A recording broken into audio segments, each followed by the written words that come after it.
In this episode, we'll take another look at lighting designs for interviews, and this time we're going to talk a little bit more about the key light and using a soft key.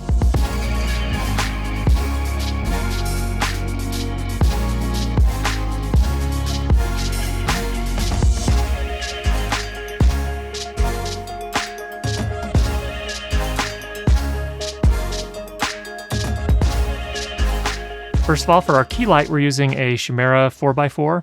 It's a full cloth, and we are shooting through it a Gemini 1x1, so an LED panel light. This is coming through at 5600 Kelvin. The silk is probably 1.5 meters. Yeah, probably 1.5 meters from me. And then the Gemini is probably 0.5 meters behind that. So we're pushing that through pretty hard. 4x4 takes a bit of light, especially with this full cloth on there. And we're probably at about 80% on the Gemini.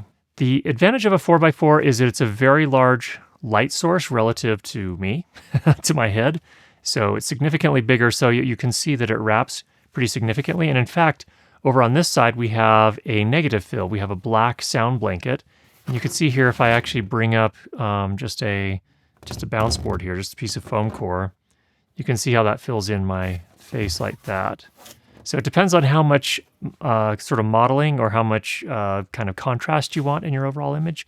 But in this case here, we're using a negative fill on this side to kind of add a little bit more dimension and a little bit more contrast. Now, for corporate pieces, you might not want so much contrast, and you probably want to bring in a little bit of fill.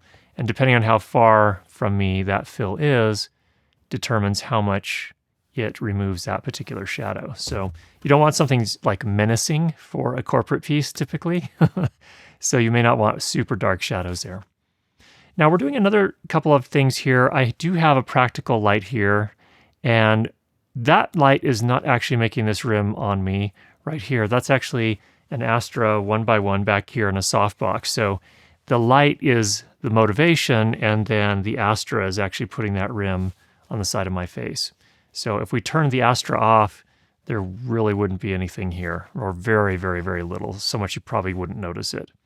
And then behind us, we're using the Gemini 1x1 hard, and I'm sort of scraping that along the concrete wall there. Of course, the concrete wall adds some texture, and then when you add that color and the light really kind of scraping along the wall, just sort of, if the wall's like this, we have the light perpendicular to it and just shooting along the surface of the wall to really kind of pull some of that texture out too.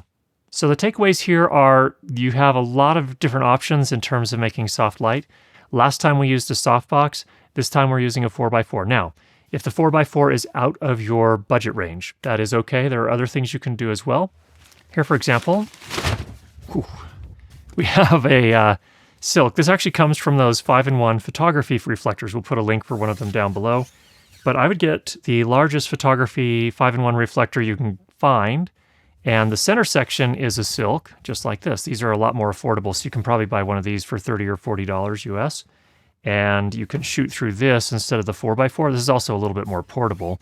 The downside with using these, and this is actually how I started, these are really useful.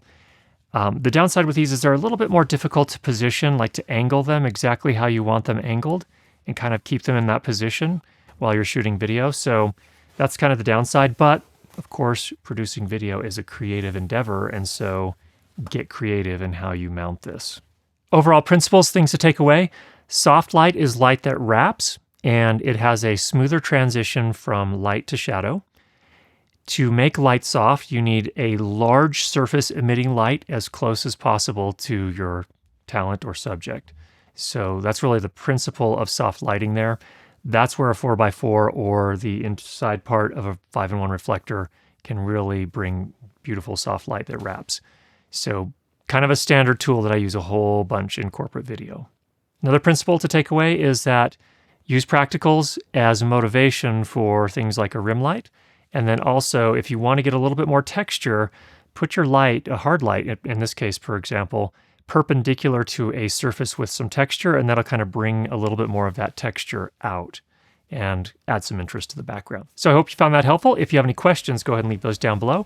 And if you've not already subscribed, make sure you do that, and we'll be sure to get you more great videos on how to improve your lighting and sound for video. Talk to you soon.